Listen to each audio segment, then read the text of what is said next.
అరకు నుండి కేరళకు బొలెరో వాహనంలో గంజాయి తరలిస్తున్న ఇద్దరు నిందితులను శృంగవరపుకోట పోలీసులు అరెస్టు చేసినట్లు విజయనగరం జిల్లా ఎస్పీ వకుల్ జిందాల్ తెలిపారు.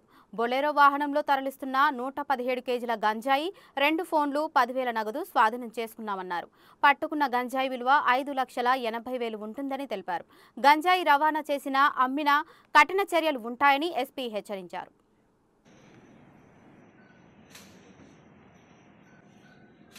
మనకి వచ్చిన నమ్మకమైన ఇన్ఫర్మేషన్ మేరకు నిన్న సాయంత్రం బోటవర చెక్ పోస్ట్ వద్ద నార్మల్గా వెహికల్ చెకింగ్ చేయడం జరుగుతూ ఉంది.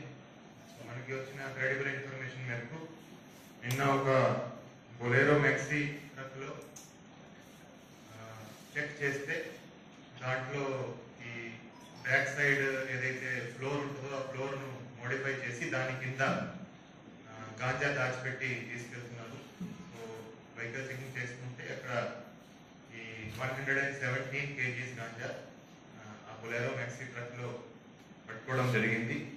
ఆ బొలెరోలో ఇద్దరు కేరళ త్రిశూర్ డిస్ట్రిక్ట్ వాళ్ళు ఇద్దరు ఈ 117 కేజీస్ గాంజా కేరళకి ట్రాన్స్పోర్ట్ చేస్తూ మనకి బొట్టవర చెక్ పోస్ట్ వద్ద పట్టుబడ్డారు. వాళ్ళు ఈ గాంజా తీసుకెళ్ళడానికి అరకుకి రావడం జరిగింది. అరకు నుంచి ఒక అతను ఒడిశా అతను వాళ్ళకి ఒడిశా సైడ్కి తీసుకెళ్ళి అక్కడ ఒక గ్రామంలో గాంజాయి ఇప్పించి ఆ గాంజాయి బొలెరో మ్యాక్సీ ట్రక్లో లోడ్ చేసి వాళ్ళు ట్రాన్స్పోర్ట్ చేస్తుంటే మనం పట్టుకున్నాము. ఈ గాంజా వర్త్ అరౌండ్ 5,85,000 ఉంటుంది. ఈ కేసులో ఈ బొలెరో ట్రక్తో సహా 2 మొబైల్ ఫోన్స్, 10,300 cash,